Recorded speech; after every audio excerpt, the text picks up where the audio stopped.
Now we can continue with kitchen variables. First of all, we switch to the Archon Intelligence screen. From the manufacturer and model section you see here, we first activate the kitchen catalog. Then we say run by activating which cover model we will work with. The program automatically fills in the kitchen variables itself here.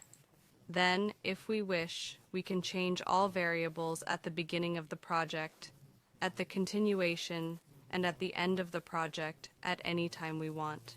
Here, after selecting Archon doors, we can see all the door models. We can switch between cover models with a just click. When we hover over the models, we can see both the 3D and the JPEG images of the door in this way. Whichever door model we want to work with, just hover over it here. We choose this model to work in our project. We also prefer trend colors from the colors here.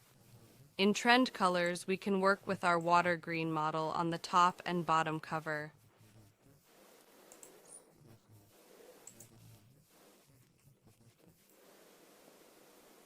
And then select. We choose our plinth type, we choose our handle color, and activate this. All the variables you see here will determine the global settings of the kitchen. I'm giving an example when we hover over it. We can also choose different glass types from here for the door glass model. We just need to change it again and activate it.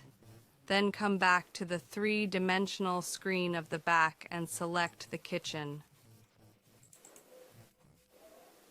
Modules. Base units. And from here we can start the kitchen planning with a 60 single door module.